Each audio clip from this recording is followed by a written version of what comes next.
My name is Victoria Bennett.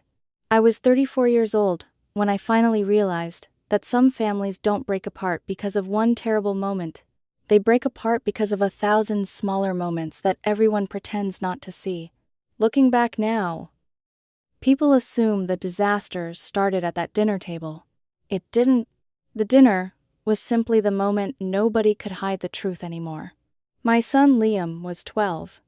Not the kind of 12-year-old who spent every waking hour staring at a phone screen. Not the kind who chased trends or copied what everyone else was doing. Liam built things. He questioned everything. He could spend 3 hours reading about water purification systems and call it a fun afternoon. Sometimes I'd find notebooks scattered across his bedroom floor, filled with diagrams that looked like they belonged in a college engineering class.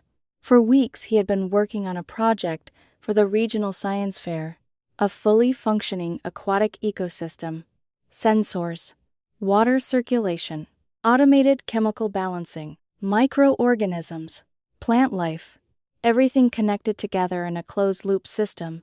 He built nearly all of it himself. Every evening after school he disappeared into the garage.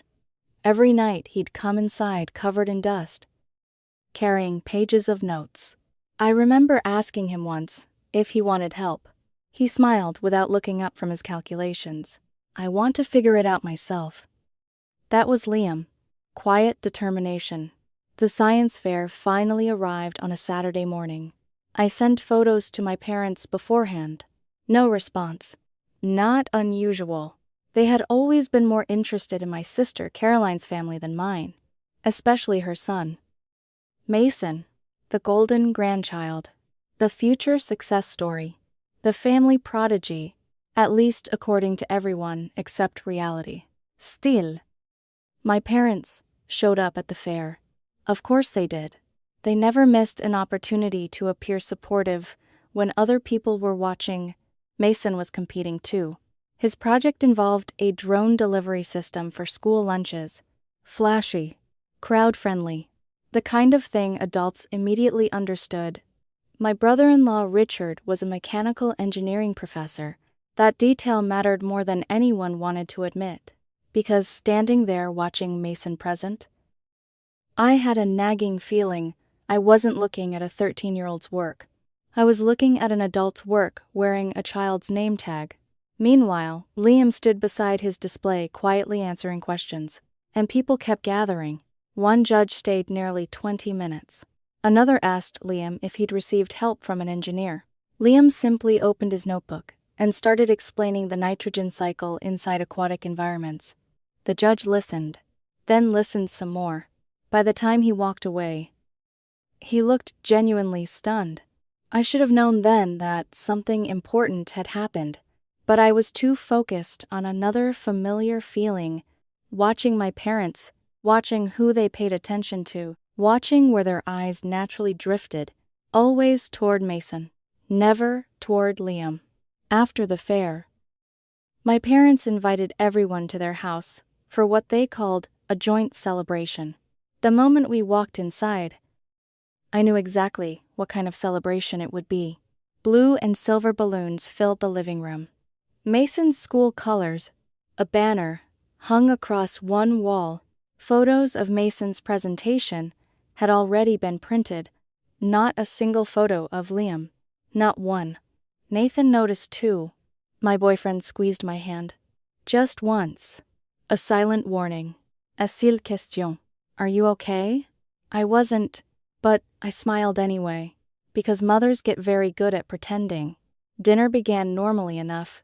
Small talk, laughter, stories. Then my mother tapped her wine glass. The room quieted. She stood and smiled proudly. Talent has a way of shining when it's natural. Her eyes landed directly on Mason. Something inside me tightened. Then my father walked in, carrying an envelope. I knew before he even opened it. Mason looked surprised. My parents looked excited. Liam looked hopeful. That hurt most of all. The hope. The belief that maybe this time they had noticed him. My father handed the envelope across the table. Inside was a check. $10,000. My mother beamed. We wanted to make an early investment in Mason's future company. Everyone applauded. Everyone except Liam. I watched his expression change. Not dramatically, not loudly, just a tiny flicker, a child silently wondering what he had done wrong. I looked at my son, then at the check, then at my parents, and something finally snapped. I stood slowly. The room quieted. I smiled. The kind of smile people wear when they're trying very hard not to cry. My son won't be needing your money. The room froze. My mother's smile faltered. My father blinked. Caroline stopped chewing. I continued. Unlike Mason, Liam actually built something from nothing. And starting today, he won't have to keep performing for people who refuse to see his value. The silence deepened. Then I said the words that truly changed everything. You know what else Liam won't need? Every eye turned toward me. He won't need Nathan keeping your company alive anymore. The temperature in the room seemed to drop. My father's fork slipped from his hand. My mother's face went white. Caroline's wineglass stopped halfway to her lips. Nathan remained perfectly calm. Because unlike everyone else in that room, he already knew what was coming. And for the first time in years, so did I. For several seconds, nobody spoke. The entire dining room sat frozen beneath the soft glow of the chandelier. The silence felt heavier than any argument ever could. My father was the first to recover. What exactly is that supposed to mean? His voice came out tighter than he intended. I looked directly at him. It means Nathan is finished with the company. My mother laughed nervously. The kind of laugh people use when they're hoping reality will suddenly change. Oh, Victoria. Don't be ridiculous. I'm not. The smile disappeared from her face. Across the table, Caroline shifted uncomfortably. Mason glanced between the adults, clearly realizing this conversation wasn't following the script he was used to. My father straightened in his chair. You're overreacting. I almost laughed.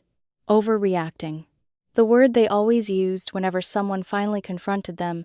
For years, every insult had been a joke. Every slight had been a misunderstanding.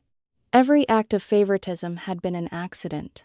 And every time someone objected, they were accused of being too sensitive. I was tired of it. No, I said quietly.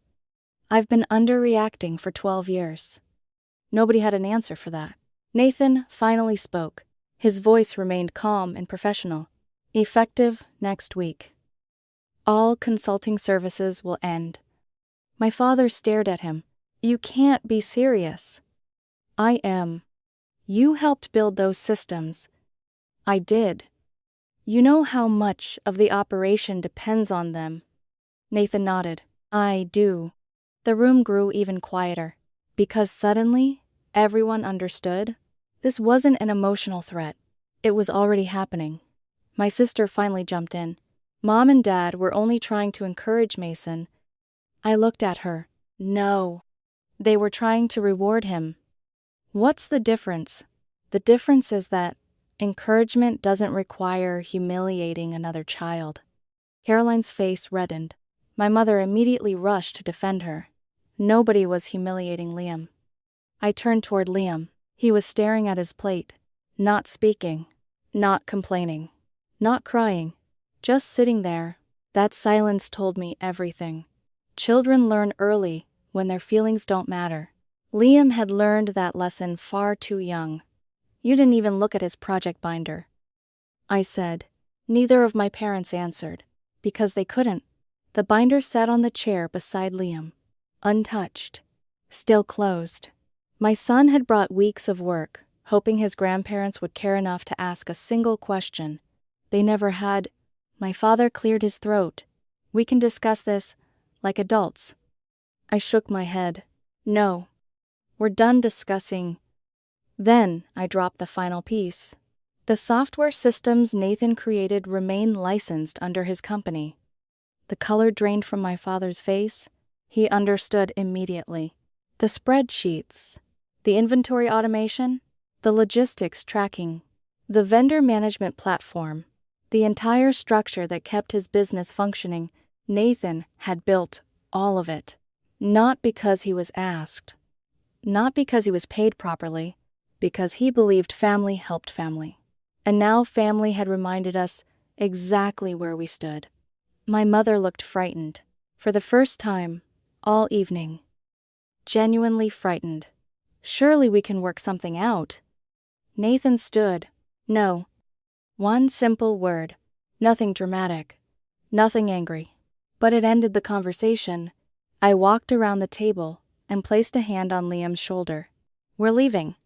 He stood immediately. No hesitation. No protest. As if some part of him had expected this moment for years. As we headed toward the door, my mother called after us. What are you trying to gain from this? I stopped, turned, looked directly at her. Not gain. My voice barely rose above a whisper. Protect. Then, we left. The drive home was quiet. Liam sat in the back seat, holding his project binder against his chest. Nathan drove. I stared out the window. Streetlights blurred past. For a long time. Nobody spoke. Finally, Liam broke the silence. Did I do something wrong? The question shattered me. Because that was what he'd taken from the entire evening. Not anger, not resentment, self-doubt. I turned around immediately. No. The answer came out stronger than I intended. You did absolutely nothing wrong. He looked unconvinced. Then why? Because sometimes adults are wrong? Nathan glanced at him through the rearview mirror. Sometimes adults get so attached to a story they've created that they stop seeing reality. Liam thought about that, then nodded slowly. That was the last time he mentioned the dinner, which somehow hurt even more. The following week was chaos, not for us, for them. My father's phone calls started 2 days later. 5 calls to Nathan, 3 to me. Several text messages. None answered. Then came the emails. Apologies. Explanations. Attempts to rewrite history. My mother insisted they never intended to hurt Liam. My father claimed the check had been planned months earlier. Caroline said everyone had misunderstood. The words changed. The message stayed the same. Please come back. Nathan saw through it immediately. They aren't apologizing because they hurt Liam. He closed his laptop. They're apologizing because they're scared.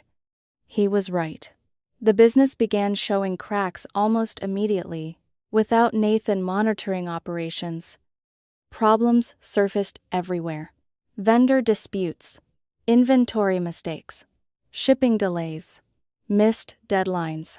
For years, Nathan had quietly solved problems before anyone noticed they existed. Now, those problems were becoming visible.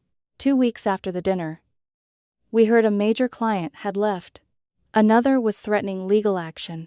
Then came another message from my mother. Short this time. Can we meet? Please. I deleted it. Not out of cruelty.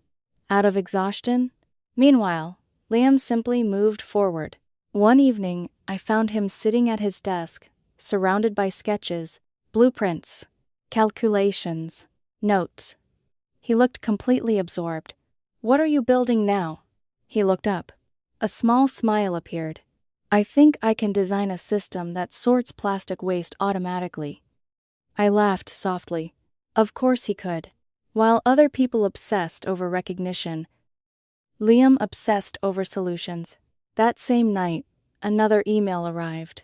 This one from Caroline. She claimed Mason felt terrible. She claimed he never wanted any of this. She claimed she hated being caught in the middle. I didn't respond. Part of me didn't believe her. Part of me simply didn't care anymore. A month passed. Life settled.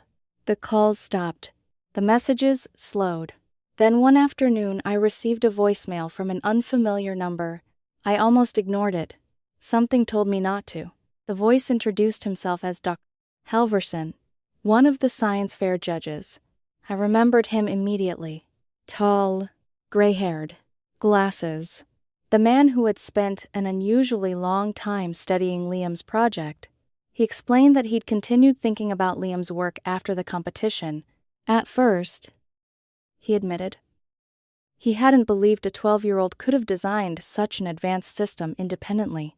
So he checked the calculations, verified the engineering concepts, reviewed the methodology. Everything held up, every bit of it. Then he revealed something none of us knew. He wasn't just a science fair judge. He worked at a private innovation laboratory connected to a technology incubator, and he wanted to invite Liam for a visit.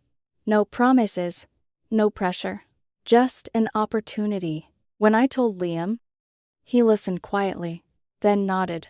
I'd like to go. That was all. No excitement, no celebration, just calm curiosity. The following Saturday, we drove to the facility. The building looked like something from the future. Glass walls, research labs, prototype workshops, engineers everywhere. The moment we entered, I saw something change in Liam. His eyes lit up. For the first time since the dinner, I saw pure excitement. And deep down, I had a feeling this visit was about to change far more than any of us realized. The laboratory was unlike anything Liam had ever seen. Robotic arms moved behind glass walls. Engineers studied data streams, projected across giant screens. Prototype devices sat on workstations waiting to be tested. Most kids would have been intimidated. Liam wasn't. He looked fascinated. As the tour progressed, he asked question after question. Not simple questions. Not the kind adults expect from a 12-year-old. He asked about sensor calibration drift, water filtration efficiency, system redundancy, material degradation rates. At one point, one of the engineers actually stopped walking and stared at him. How old are you again? 12. The engineer blinked, then laughed. Right. Doctor. Halverson smiled, knowingly. By the time we reached the Aquatic Systems Division, Liam was practically glowing. For 2 hours he discussed designs, theories, and improvements with people who normally worked alongside university graduates, and for the first time in his life, nobody treated him like a child, pretending to understand something. They treated him like a young engineer.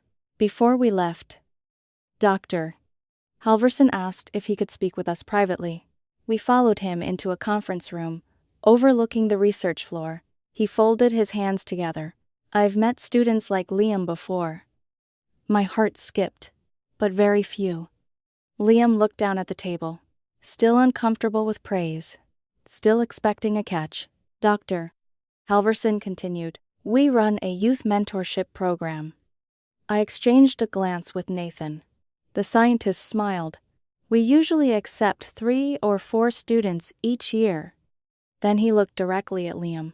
We'd like to offer you a place. The room went silent. For a moment, nobody moved. Nobody breathed. Liam frowned slightly. Not because he wasn't interested, because he was thinking. That was always his first reaction. Thinking, what happens if I make mistakes? Doctor? Halverson's smile widened. Then, you'll be learning. Liam considered that answer carefully. And if I fail, then we'll figure out why. Another pause. Then Liam nodded. A simple nod. But it changed everything. On the drive home, he sat quietly in the back seat, staring out the window. Not because he was overwhelmed, because his mind was already building something new. I could practically see the gears turning. 2 days later, the incubator published a brief announcement introducing the newest mentorship participants. Liam's name appeared on the list. Nothing flashy. No giant photographs. No dramatic headlines. Just a simple introduction. Liam Bennett, CR, Aquatic Systems Innovator. I didn't share it. I didn't post it. I didn't send it to anyone. I didn't need validation anymore. But somehow, my parents found it. That evening, my mother shared the announcement on social media. The caption read, "Proud of our brilliant grandson. Big things ahead." I stared at the post, then laughed, not because it was funny, because it was predictable. No mention of the dinner, no mention of the check, no mention of the years of favoritism, just another attempt to rewrite reality. Nathan glanced at the screen. "They want credit." I nodded. For years. They had confused proximity with contribution, but something unexpected happened before I could decide whether the post bothered me. 3 days later, someone knocked on our front door. It was a Wednesday afternoon. I looked through the window and saw a teenager standing outside, hands in his pockets, head lowered. Alone. When I opened the door, I froze. Mason. No Caroline. No grandparents. No audience. Just Mason. For a second, neither of us spoke. Then he looked up. "I think they've ruined everything." That wasn't what I expected. I stepped aside. "Come in." We sat at the kitchen table. I offered him water. He barely touched it. The confident golden boy I'd known for years seemed completely gone. Instead, I saw a nervous 13-year-old who looked exhausted. He stared at the table for several seconds. Then he finally spoke. "I saw Liam's name on the mentorship website." I nodded. So did everyone else. He swallowed. "I thought it was fake at first." His voice cracked slightly, but then I looked it up. Silence. Then he asked a question. "How long did he work on that project?" "About 2 months." Mason stared at the floor. "Every day." "Pretty much." He nodded slowly, as if confirming something he'd suspected. Finally, he took a deep breath. "I didn't build the drone." The words hung in the air. I wasn't surprised. Not really. But hearing him say it still hurt. "What do you mean?" "My dad built most of it." His eyes filled with frustration. "The drone. The software. Most of the presentation." He laughed bitterly. "I basically memorized instructions." I stayed quiet. Mason continued. "I wanted to do something else." "What?" "A water filtration project." The irony nearly took my breath away. The exact kind of project Liam had created. My dad said it wasn't exciting enough. Mason shook his head. He said judges like flashy things. For the first time, I realized something important. Mason had never truly been the villain. He had simply been trapped inside someone else's expectations. Everyone kept telling him he was extraordinary. Nobody had ever asked what he actually wanted. Then he looked directly at me. "I don't think I've ever really won anything." The honesty in that sentence hit harder than I expected, because deep down, I believed him. Winning isn't receiving praise. Winning isn't receiving money. Winning isn't having adults tell you you're special. Winning is building something that belongs to you, and Mason had never been allowed to do that. A few minutes later, he asked if he could speak to Liam. When Liam came downstairs, neither boy seemed awkward. Neither seemed angry. They simply stood there. 2 kids who had spent years trapped inside a competition neither of them created. "Hey." Mason said. "Hey." Liam replied. Then they disappeared into the garage. I stayed inside. Nathan sat beside me. Neither of us interrupted. For nearly 2 hours, we heard occasional voices drifting through the door. Ideas. Question. Laughter. Actual laughter. When Mason finally returned, he looked different. Lighter. Less burdened. He hesitated near the door. Then asked quietly, "Can I come back sometime?" I smiled. "Of course." After he left, Liam joined me in the living room. I looked at him. "How was it?" He shrugged. "The universal language of 12-year-old boys."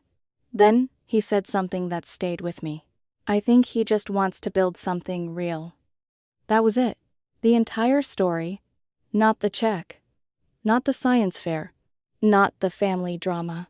The truth underneath all of it Liam wanted to create, Mason wanted to create, but only one of them had been allowed to fail. Only one had been allowed to learn. Only one had been allowed to become himself. My parents never truly apologized. The check was never taken back. The years of favoritism were never acknowledged. But something changed, anyway, because eventually Mason stopped playing the role they had written for him. At the next family dinner, we didn't attend. Neither did Nathan. Neither did Liam. But Mason went, and according to relatives, he spent most of the evening talking about Liam's newest filtration algorithm. Not the drone. Not the money. Not himself. Just real work. Real ideas. Real curiosity. The golden boy had finally stepped out of the spotlight. Not to join our side. To find his own. And that was when I understood something I wish I had learned years earlier. The greatest gift a parent can give a child isn't praise. It's truth. Because praise without truth creates fragile people. Truth creates strong ones. My parents spent years teaching Mason he was special. Life eventually taught him something better. How to become real. And Liam. He never needed their approval. He only needed someone willing to protect his belief in himself until he was strong enough to carry it alone. That was my job.